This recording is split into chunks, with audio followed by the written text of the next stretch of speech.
इस deep dive में आपका स्वागत है। आज हम बात कर रहे हैं ब्रह्मांड के सबसे शायद विस्फोटक घटनाओं की, गामा रे बर्स्ट्स मतलब जीआरबीज। सोचिए, बिग बैंग के बाद सबसे ज्यादा एनर्जी वाली घटनाएं।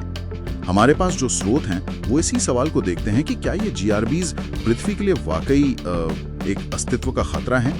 तो हमारा मिशन है इस काफी जटिल विषय को थोड़ा आसान बनाना और समझना कि भाई हमें कितना डरना चाहिए, अगर डरना चाहिए तो।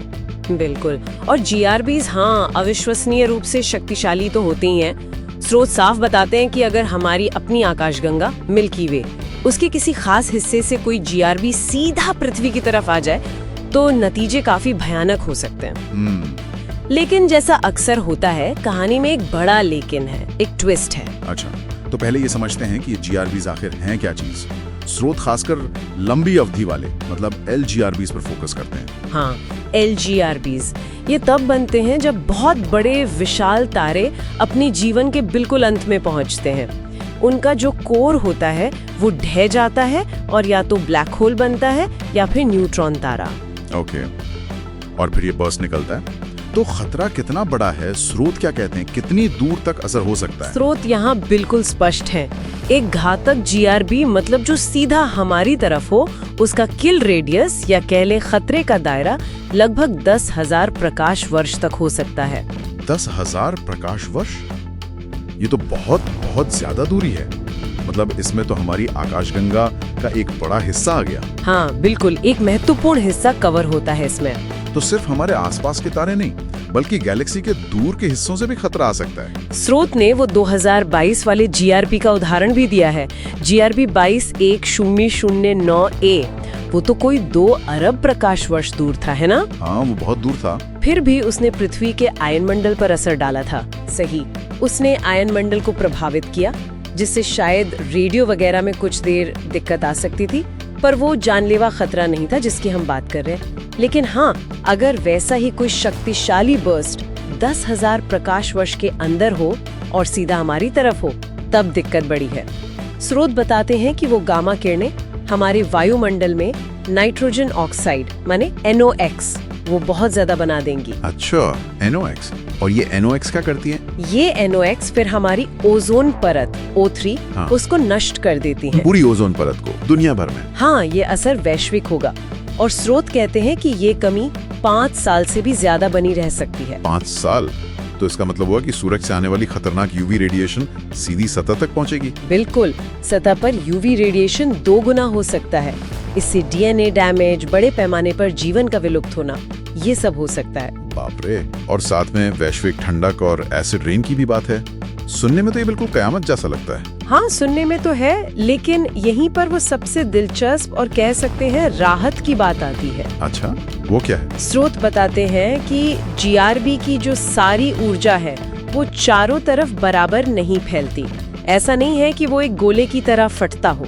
तो फिर कैसे? वो तारे के घूमने वाले अक्ष के साथ, मतलब जैसे एक टॉप घूमता है, उस अक्ष के साथ एक बहुत ही पतली लेजर जैसी बीम में केंद्रित होती है।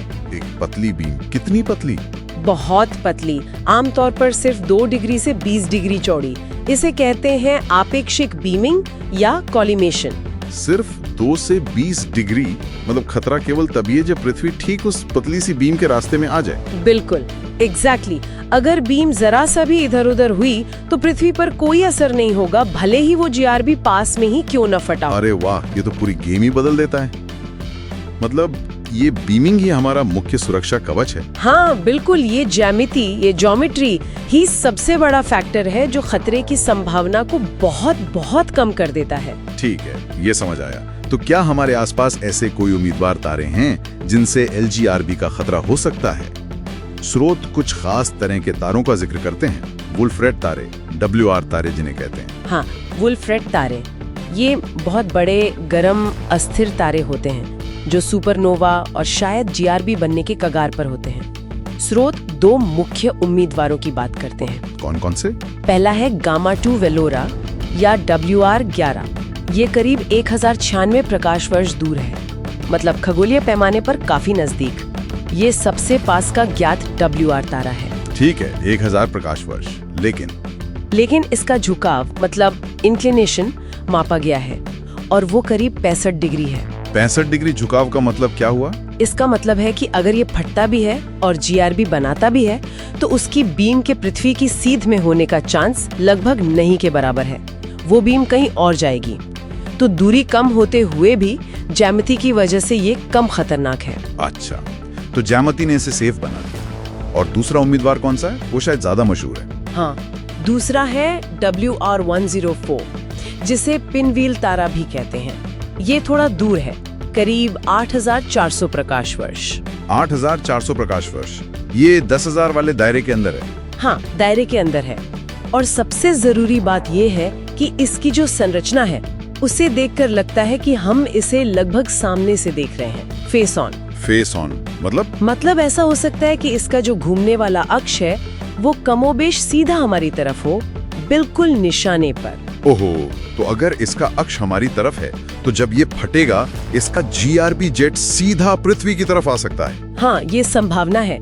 इसीलिए WR104 ज्यादा दूर होने के बावजूद एक ज्यादा दिलचस्प या कहें कि ध्यान देने लायक उम्मीदवार माना जाता है गामा स्क्वायर वेलोरा के मुकाबले। समझ गया। तो यहाँ दूरी से ज्यादा वो कोण, वो ज्यामिति मायने रखती है। बिल्कुल, ज्यामिति ही सबसे अहम है। लेकिन अब जरा असल संभावना की बात करते हैं। हाँ, चांस कितना है इसका? देखिए, स्रोत बताते हैं कि पहली बात तो जीआरबीज अपने आप में बहुत दुर्लभ होते हैं। हमारी आकाशगंगा में हर 10 लाख साल में शायद गिनती के कुछ ही होते हैं। 10 लाख साल में कुछ? जी। ओके। और दूसरी बात, हर बड़ा तारा जो सुपरनोवा बनता है वो जीआरबी नहीं बनाता है। केवल लगभग 1% विशाल सुपरनोवा ही जीआरबी पैदा करते हैं। सिर्फ 1%? हाँ। अब इस दुर्लभता को उस पतली बीम वाली जरूरत से जोड़िए कि वो बीम ठीक पृथ्वी पर निशाना साधे, जिसकी संभावना खुद ही 100 में 1 या शायद 1000 में 1 है। तो जब आप इन सबको गुणा करते हैं तो अगले मान लीजिए कुछ लाख सालों में पृथ्वी पर एक जानलेवा सीधा जीआरबी हमला होने का चांस लगभग 0 हो जाता है। बिल्कुल। स्रोत इसे कहते हैं फंक्शनली इनडिस्टिंग्विशेबल फ्रॉम जीरो, मतलब व्यवहारिक रूप से 0 के बराबर। व्यवहारिक रूप से 0? हाँ। और WR104 भी कब फटेगा ये किसी को पक्का नहीं पता। शायद कुछ 100,000 साल बाद या शायद लाखों साल बाद। तो फिलहाल कोई तुरंत का खतरा नहीं है। लेकिन वैज्ञानिक नजर तो रखते होंगे। ओह बिल्कुल। फर्मी और स्विफ्ट जैसी स्पेस ऑब्जर्वेटरीज हैं जो लगातार आसमान को स्कैन करती रहती हैं, ऐसे किसी भी बर्स्ट के लिए। ठीक है, तो इस डीप डाइव का निचोड़ क्या निकलता है? सार क्या है? यही कि गामा रे बर्स्ट ब्रह्मांड के सबसे ताकतवर धमाके हैं, इसमें कोई शक नहीं। और थ्योरी में हाँ, ये पृथ्वी के लिए खतरा बन सकते हैं। हाँ, सैद्धांतिक रूप से। लेकिन असलियत में उनकी ऊर्जा का एक बहुत पतली बीम में सिमटा होना और उनका खुद बहुत दुर्लभ होना, ये दोनों चीजें मिलकर हमारे लिए निकट भविष्य में जोखिम को लगभग खत्म कर देती हैं। बिल्कुल। WR104 जैसे उम्मीदवार दिलचस्प है, वैज्ञानिक अध्ययन के लिए जरूरी है, पर हमें रात में जगाए रखने का कारण नहीं है। सही कहा। लेकिन ये हमें ब्रह्मांड में हमारी जगह के बारे में सोचने पर मजबूर जरूर करता है। भले ही जीआरबी का सीधा खतरा कम हो, पर ये सवाल मन में आता है कि क्या ऐसी चरम घटनाओं के होते हुए भी किसी आकाशगंगा में जीवन पनप सकता है? और अगर पनपता है तो कैसे टिका रहता है? ये वाकई एक बड़ा सवाल है। हाँ, ये हमें याद दिलाता है कि ये ब्रह्मांड कितना विशाल, कितना शक्तिशाली है और उसमें हमारा अस्तित्व कितना नाजुक है।